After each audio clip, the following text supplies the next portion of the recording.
സാമ്പത്തിക തകർച്ചയിൽ നിന്ന് കരകയറാൻ. മുസ്ലിം സമൂഹത്തിൻ്റെ പൊതുവിലുള്ള പിന്നാക്കാവസ്ഥ ചർച്ച ചെയ്യുമ്പോൾ ആദ്യം വരേണ്ട ഒന്നാണ് സാമ്പത്തികമായ അവരുടെ പതിതാവസ്ഥ.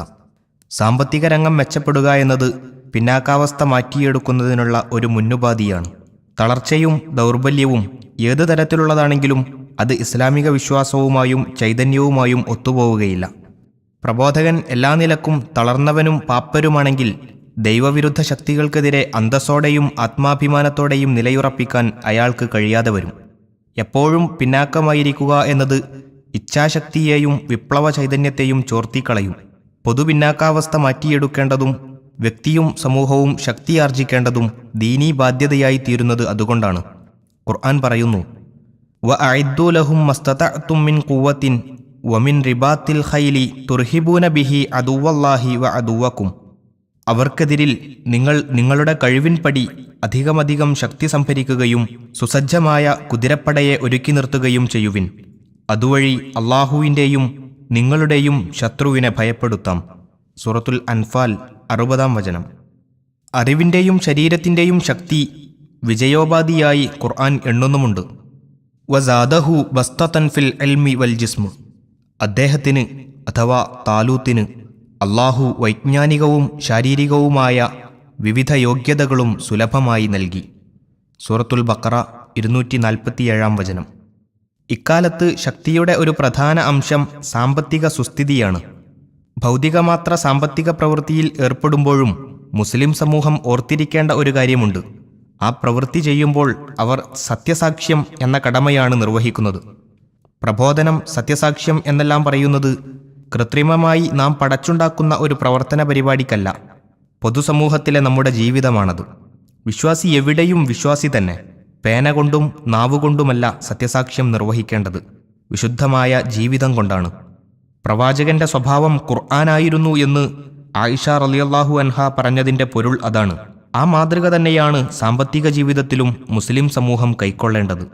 പണസമ്പാദനം, ഉപജീവനം, ഉപജീവന മാർഗം തെരഞ്ഞെടുക്കൽ, ക്രയവിക്രയം, ഉൽപാദനം, മൂലധനം തുടങ്ങി സാമ്പത്തിക പ്രവർത്തനങ്ങളുടെ സകല മേഖലകളിലും ഇസ്ലാമിക മൂല്യങ്ങൾ പിന്തുടരാൻ അവർ ബാധ്യസ്ഥരാണ്. ഒരു വിശ്വാസി പ്രകൃതി വിഭവങ്ങളെ മിതമായേ ഉപയോഗിക്കൂ. ഒരിക്കലും അവയെ കൊള്ളയടിക്കില്ല.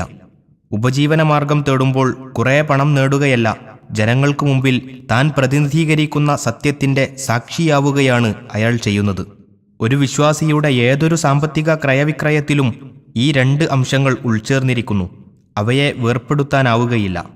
തൻ്റെയും തൻ്റെ ആശ്രിതരുടെയും സാമ്പത്തിക ആവശ്യങ്ങൾ പൂർത്തീകരിക്കാനുള്ള അധ്വാനമെന്ന നിലക്കും പ്രവൃത്തിയിലുടനീളം ദൈവത്തിൻ്റെ ആജ്ഞാനിരോധങ്ങൾ പാലിക്കുന്നു എന്ന നിലക്കും ഇത് പ്രതിഫലാർഹമാണ്. കേവല സാമ്പത്തിക പ്രവർത്തനം ദൈവമാർഗത്തിലെ ഒരു പുണ്യകർമ്മമായി മാറുന്നത് ഇങ്ങനെയാണ്. ഭൂമിയിൽ തിന്മയെ എങ്ങനെ തുടച്ചു നീക്കാമെന്ന് സ്വജീവിതത്തിലൂടെ കാണിച്ചു കൊടുക്കുകയാണ് വിശ്വാസി. സാമ്പത്തിക പ്രവർത്തനത്തിൻ്റെ അടിസ്ഥാനമായി ഖുർആനിലും ഹദീസിലും വന്ന ചില കാര്യങ്ങൾ ഇവിടെ സൂചിപ്പിക്കാം. 1. സമ്പാദ്യം എപ്പോഴും ശുദ്ധമായിരിക്കണം.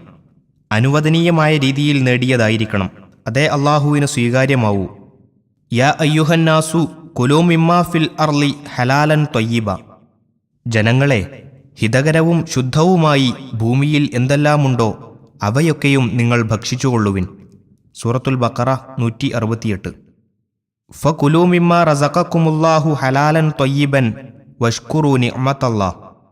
അള്ളാഹു നിങ്ങൾക്കേകിയ ഹിതകരവും ഉത്തമവുമായ വിഭവങ്ങൾ ഭക്ഷിക്കുക. അള്ളാഹുവിൻ്റെ അനുഗ്രഹങ്ങൾക്ക് നന്ദി കാണിക്കുക. സൂറത്തുൻ നഹ്ൽ 114-ാം വചനം. ഭൂമിയിൽ അള്ളാഹു സംവിധാനിച്ച വിഭവങ്ങൾ പൊതുവെ ഹിതകരവും ശുദ്ധവും തന്നെയാണ്.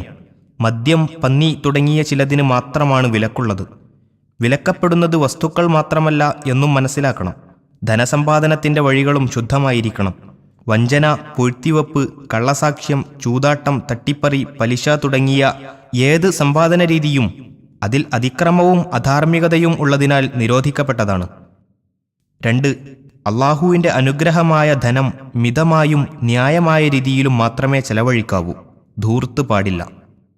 യാ ബനി ആദമ ഖുദൂ സീനതകും ഇൻദ കുല്ലി മസ്ജിദിൻ വകുലൂ വഷ്റബൂ വലാ തുസ്രിഫൂ ഇന്നഹു ലാ യുഹിബ്ബുൽ മുസ്രിഫീൻ. ആദം സന്തതികളെ, എല്ലാ ആരാധനാ സന്ദർഭങ്ങളിലും നിങ്ങളുടെ അലങ്കാരങ്ങൾ അണിഞ്ഞുകൊള്ളുവിൻ. തിന്നുകയും കുടിക്കുകയും ചെയ്തുകൊള്ളുവിൻ. ധൂർത്തടിക്കരുത്.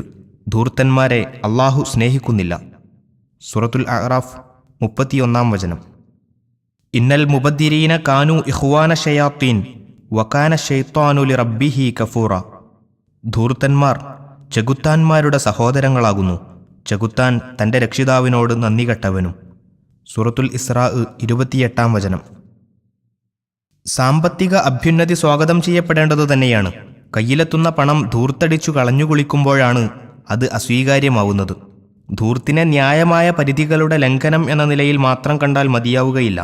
അത് മറ്റുള്ളവരുടെ അവകാശം കവർന്നെടുക്കൽ കൂടിയാണ്. അപ്പോൾ അത് അതിക്രമമായി തീരുന്നു. സാമ്പത്തിക ചലനങ്ങളെ അത് നിർവീര്യമാക്കും. അഹങ്കാര പ്രകടനത്തിന് വഴിയൊരുക്കും. ദീനാനുകമ്പ പോലെയുള്ള ഉയർന്ന മാനുഷിക ഗുണങ്ങളെ നശിപ്പിക്കും. കാപട്യവും ആളെക്കാണിക്കലുമായിരിക്കും തൽസ്ഥാനത്ത് കയറി വരിക. പാവപ്പെട്ടവനും പണക്കാരും തമ്മിലെ ശത്രുതയുടെയും പകയുടെയും ആഴം വർദ്ധിക്കും എന്നതാണ് ധൂർത്തിന്റെ മറ്റൊരു ദൂഷ്യം.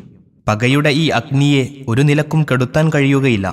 നമ്മുടെ കാലത്ത് ധൂർത്തിന്റെ ഏറ്റവും പ്രകടിത രൂപമാണ് പരിസ്ഥിതി മലിനീകരണവും പ്രകൃതി വിഭവങ്ങളുടെ കൊള്ളയും. കാടുകളെ അപ്പാടെ അറുത്തുമാറ്റുന്ന ഭീകര പ്രകൃതി കൊള്ളക്കാണ് നാം സാക്ഷികളായിക്കൊണ്ടിരിക്കുന്നത്. ജലസ്രോതസ്സുകൾ വറ്റിക്കൊണ്ടിരിക്കുന്നു. ഓസോൺ പാളിയിൽ തുള വീണുകഴിഞ്ഞു. ഫലഭൂയിഷ്ഠമായ ഭൂമി തരിശായിപ്പോയേക്കുമോ എന്ന ആശങ്ക ശക്തമാണ്. മനുഷ്യന്റെ ഈ മനോഭാവം ഖുർആൻ നേരത്തെ തന്നെ തുറന്നു കാണിച്ചിട്ടുണ്ട്. അൽഹാക്കുമുത്തകാസുർ, അന്യരെ കവച്ചുവെച്ച് അധികമധികം ഭൗതിക നേട്ടങ്ങൾ ആർജിക്കാനുള്ള ആർത്തി നിങ്ങളെ പ്രജ്ഞാശൂന്യരാക്കിയിരിക്കുന്നു. സൂറത്തു തക്കാസുർ 1 ദർനി വമൻ ഖലഖ്തു വഹീദ വജഅൽതു ലഹു മാലൻ മംദൂദ വബനീന ശുഹൂദ വമഹദ്തു ലഹു തംഹീദ സുമ്മ യത്മഉ അൻ അസീദ്. ഞാൻ ഒറ്റക്ക് സൃഷ്ടിച്ച ആ മനുഷ്യനെ എനിക്ക് വിട്ടുതന്നേക്കൂ. ഞാൻ അവന് ധാരാളം സമ്പത്ത് നൽകി. അവനോടൊപ്പം സന്നദ്ധരായി നിലകൊള്ളുന്ന സന്തതികളെ നൽകി. അവന് നേതൃത്വത്തിൻ്റെ വഴിയൊരുക്കി കൊടുത്തു. പിന്നെയും അവൻ മോഹിക്കുന്നു, ഞാൻ അവന് ഇനിയും വർദ്ധിപ്പിച്ചു കൊടുക്കണമെന്ന്. സൂറത്തുൽ മുദ്ദസിർ 11 മുതൽ 15 വരെയുള്ള വചനങ്ങൾ. ഖുർആന്റെ വീക്ഷണത്തിൽ ധൂർത്ത് മാത്രമല്ല, പിശുക്കും ഒഴിവാക്കപ്പെടേണ്ടതാണ്. സന്തുലിതമായ മധ്യമാർഗമാണ് വിശ്വാസികൾ സ്വീകരിക്കേണ്ടത്. വല്ലദീന ഇദാ അൻഫഖു ലം യുസ്രിഫു വലം യഖ്തുറു വകാന ബൈന ദാലിക ഖവാമ. ചെലവഴിക്കുമ്പോൾ അവർ ധൂർത്തടിക്കുകയോ പിശുക്ക് കാണിക്കുകയോ ഇല്ല. അവരുടെ ചെലവുകൾ രണ്ടിനുമിടയിൽ മിതസ്വഭാവത്തിലുള്ളതായിരിക്കും. സൂറത്തുൽ ഫുർഖാൻ 67 3. അള്ളാഹു സൂക്ഷിക്കാൻ ഏൽപ്പിച്ച സ്വത്താണ് ഓരോരുത്തരുടെയും കയ്യിലുള്ളത്.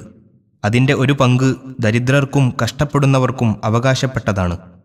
കുലൂമിൻ സമരിഹി ഇദാ അസ്മറ വ ആതു ഹഖഹു യൗമ ഹസാദിഹി. ഫലവൃക്ഷങ്ങൾ കായ്ക്കുമ്പോൾ അവയുടെ ഫലം നിങ്ങൾ ഭക്ഷിച്ചുകൊള്ളുക.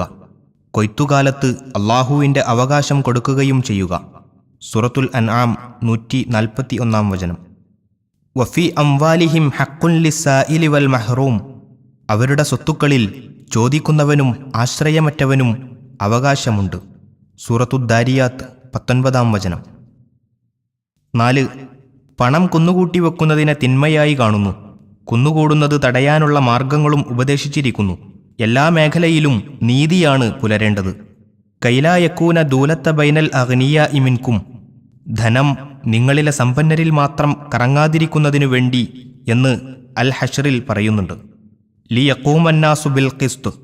ജനങ്ങൾ നീതിപൂർവം നിലകൊള്ളാൻ വേണ്ടി എന്ന് പറയുന്നു മറ്റൊരിടത്ത്. സൂറത്തുൽ ഹദീദ് 25 മേൽപ്പറഞ്ഞ അധ്യാപനങ്ങൾ വിശ്വാസിയുടെ സാമ്പത്തിക പ്രവൃത്തിയുടെ അടയാളങ്ങളാണ്. ഇവയുടെ വെളിച്ചത്തിൽ ഇപ്പോൾ നടന്നുകൊണ്ടിരിക്കുന്ന സാമ്പത്തിക യത്നങ്ങളെ വിലയിരുത്തണം. അപ്പോൾ പല ഉൾക്കാഴ്ചകളും നമുക്ക് ലഭിക്കും. പോകേണ്ട വഴി ഏതെന്ന് തെളിഞ്ഞുകിട്ടും. ഇസ്ലാമിക സമൂഹത്തിന് സാമ്പത്തിക സുസ്ഥിതി കൈവരിക്കാൻ അതുവഴി സാധ്യമാകും. ഇസ്ലാമിക സമൂഹത്തിൻ്റെ നിയോഗ ലക്ഷ്യങ്ങൾ പൂർത്തീകരിക്കാൻ സാമ്പത്തിക സുസ്ഥിതി ആവശ്യമാണെന്ന് നേരത്തെ വിശദീകരിക്കുകയുണ്ടായല്ലോ.